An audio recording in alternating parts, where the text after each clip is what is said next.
ton nom, s'il te plaît? Adélaïde. Regarde, Adélaïde. Le Seigneur Jésus dit dans Hébreux 12 au verset 14, recherchez la paix avec tous et la sanctification sans laquelle on ne verra le Seigneur. Ça veut dire quoi? Ça veut dire que tant que tu mets ces choses sur toi, devant Dieu, tu n'es pas sanctifié. Parce que ces choses, tu le vois simplement comme ça, mais cela a un effet sur ton âme. Cela a un effet négatif sur ton âme lorsque tu portes ces choses. Parce qu'à la base, Dieu ne t'a jamais demandé de porter ces choses. Amen. Lorsque tu mets ces choses sur toi, tu es en train d'orner ton corps qui est le temple du Saint-Esprit. Regardez, je vais vous poser une question. Lorsque nos parents musulmans achètent les yas là, et puis qu'ils mettent beaucoup de peinture, beaucoup de lumière dessus, est-ce que c'est joli? Est-ce que c'est joli? Mon bien-aimé, est-ce que c'est joli? Ça le plaît? Non. Selon toi, est-ce que c'est beau, c'est joli? La voiture est quittée à l'usine, on dit c'est un produit fini. Maintenant, eux mettent beaucoup d'artifices, beaucoup d'ornements là-dessus. Nous, quand on voit, est-ce que c'est joli? Est-ce que c'est joli, mon bien-aimé? Bon, attends, on n'a pas bien compris. Oui, c'est joli à voir. D'accord. Toi, comment tu trouves ce genre de yas là? Avec les photos de Bob Marley, là il est Selassie, avec plein de lumière là-dessus. Est-ce que c'est joli? C'est pas joli. Mon bien-aimé, c'est pas joli. Ça fait vulgaire. Là, le yas, le car est quitté en usine, en produit fini. Et vous venez mettre plein de tatouages sur le véhicule. Plein de dessins sur le véhicule. Plein de jets de lumière sur le véhicule. La nuit, même souvent, quand tu les vois, même tu as mal aux yeux. Ça ne vous est jamais arrivé? C'est pas joli. Dieu a fait de nous un produit fini. Notre corps, là, c'est le produit fini de Jésus. Donc, on n'a plus besoin de venir orner, de venir rendre encore plus beau que ce que Dieu a fait. La parole de Dieu dit que l'apôtre, le roi David pouvait dire, tu m'as fait d'une façon extraordinaire. Tu m'as fait d'une façon extraordinaire. La beauté que Dieu nous a donnée, c'est le produit fini. On n'a plus besoin de mettre des rajouts. On n'a plus besoin d'orner notre corps avec des bijoux, des perles, des produits cosmétiques, des parfums, des vernis, des faux cils, des faux ongles, des faux cheveux. Non, ça vient du monde. Ça ne vient pas de Jésus. Et ce que tu ne sais pas, ma bien-aimée, regarde bien. Jésus. Vous ne connaissez pas. Vous, les enfants de Dieu, on vous parle, vous raisonnez. Regarde, petite boucle d'oreille que tu portes là.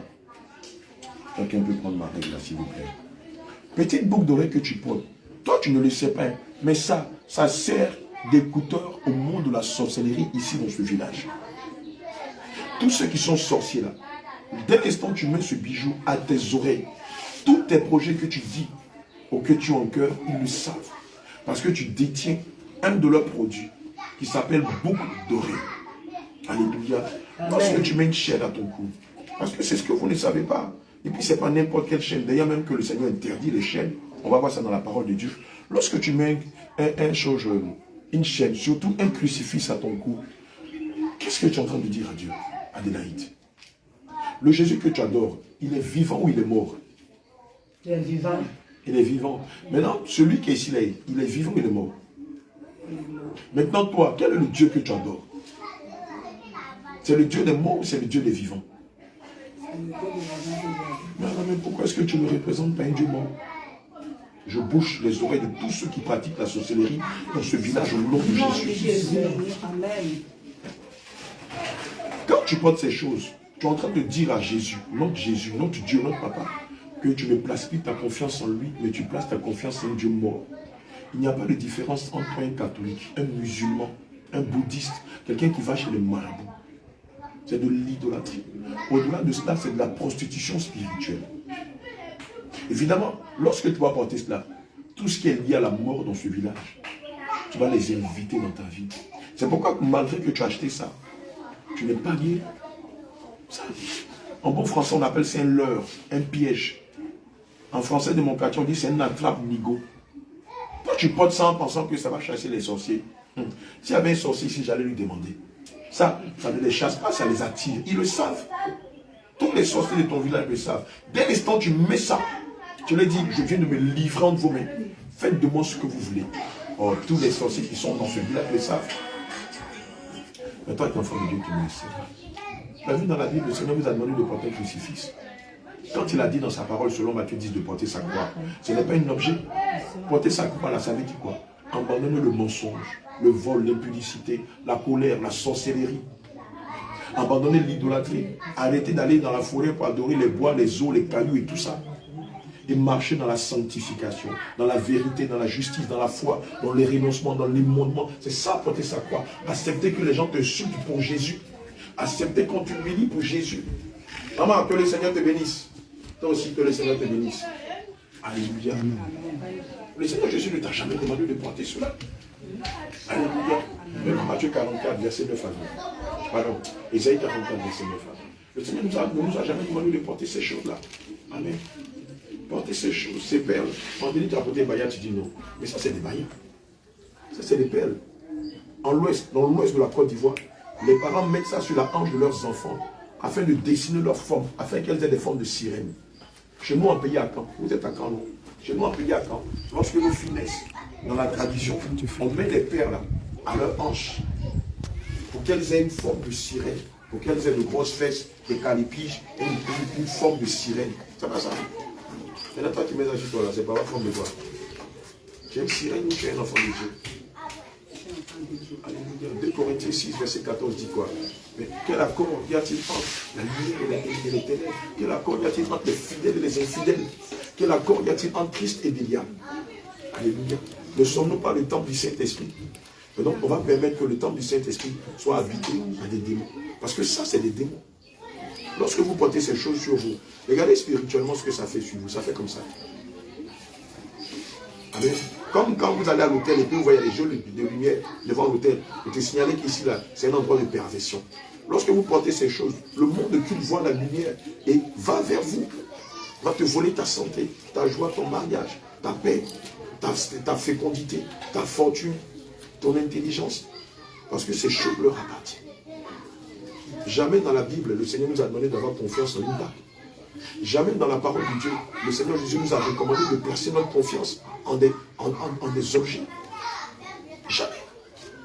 Le Seigneur nous demande d'avoir confiance en lui. Quelqu'un me lit rapidement avant qu'on lise Ésaïe 44, verset 9. Lisez-moi Matthieu 17. Matthieu 17, verset 5 à 6. Et verset 7 à 8. Dans l'Ancien Testament. Matthieu 17. Ah, c'est dans l'Ancien Testament, ma bien-aimée. C'est encore bien loin. Allez chercher plus loin. Matthieu 17. Ayez pour habitude de méditer la parole de Dieu. Jérémie 17, pardon. Jérémie 17, excusez-moi. Verset 5 à 6 et verset 7 à 8. Alléluia. Le Seigneur ne veut même pas qu'on mette ces choses-là sur notre corps. J'ai attrapé déjà, j'ai mal au cœur. Je les ai attrapés simplement, j'ai mal au cœur. Parce que ce sont ces choses Jérémie 17, verset 5 à 6. Commencez. Jérémie chapitre 17, verset 5 à 6. Ainsi parle l'Éternel. Maudit soit l'homme qui se confie dans l'homme, qui prend la chair, qui tourne son un misérable dans le désert. Et il ne voit point arriver le bonheur. Il habite les lieux brûlés du désert. Amen. Voilà ce que le Seigneur Jésus dit dans Jérémie 17, verset 5. Maudit soit celui Je ne suis pas habillé là-bas, que je suis venu au village. C'est ça, un jeune vend ça, il est venu ici. Tu as payé. J'ai payé. mais Si on ne t'a pas envoyé de payer, Depuis que je suis là-bas, je suis avec ma voix, on va dans la même église. Je n'ai jamais. La personne est noire, je ne le vois pas. Il vient vers moi, il vient sur moi. le jour de ta mort, tu devais mourir. Mais le Seigneur, par son amour, n'a pas permis, parce qu'il savait qu'on allait venir aujourd'hui, te faire sortir du tombeau. Amen. Amen. Alléluia. Voilà, tu vas te repentir de cela. Tu ne vas plus jamais acheter ces bêtises qui donnent la mort là. Si ça ne va pas, tu ne mourras pas. Tu ne mourras pas. Au nom de Jésus. Tu n'as pas encore fini de servir le Seigneur Jésus. J'ai commencé à prier, prier jusqu'à vers 2 heures. Et puis le sommeil m'a pris un peu. Voilà ma grande soeur qui est allée se coucher avec moi. J'ai crié comme ça, j'ai dit, maman, il y a quelqu'un qui vient vers moi, mais il est noir, je ne le vois pas. Je ne vois pas le visage. Je ne vois pas le visage. Mais pourquoi je ne vois pas tes visages? Tourne-toi, je vais voir tes visages, puis on parle dans mes oreilles. Si tu vois le visage de la personne là, tu serais guéri. J'ai dit oui, au nom puissant de Jésus, que je reçois la guérison. Que je reçois la guérison. J'ai pris comme ça. Il a fait sortir la bête. Elle allait coucher chez moi. C'est ça. Ta maladie là, c'est la sorcellerie qui est à la base. Elle n'est même pas une maladie médicale. C'est la sorcellerie, c'est une confrérie de sorciers qui se sont levés contre toi. Ils sont ici dans ton village. Ils sont proches que tu. Ce que j'ai fait, tout ce que j'ai mis dans mon corps, je ne sais pas, papa. C'est pourquoi j'ai acheté ça et j'ai compris. Je te demande pardon pour ce péché que je commis. Je te demande pardon pour cette maladie qui est venue vers moi depuis des années, La maladie de colère vertébrale. J'ai fait radio, on dit. Oh Seigneur Jésus, ce que j'ai porté sur moi, que je ne sais pas que j'ai mis sur ma vie. Je te demande pardon. Je te demande pardon. Je ne pourrai jamais prendre ça pour merci moi. Merci mon Dieu. Oh Seigneur Jésus, je ne fais plus. Je te demande pardon. Je ne peux plus toucher ça pour merci moi. Je te demande pardon. Je ne touche pas. Pardonne-moi, papa. Je ne touche pas. Papa, je ne peux plus toucher encore. À partir d'aujourd'hui, c'est fini. Que ça là va rentrer dans ma vie. C'est fini totalement dans ma vie. À ton nom, puissant de Jésus-Christ de Nazareth. Oh Seigneur Jésus, pardonne-moi. Je te demande pardon. Esprit Saint, je te demande pardon. Oh mon Dieu, je te demande pardon. Mon roi, je te demande pardon. Seigneur, je te demande pardon pour cette truc que j'ai mis sur moi, les bouts.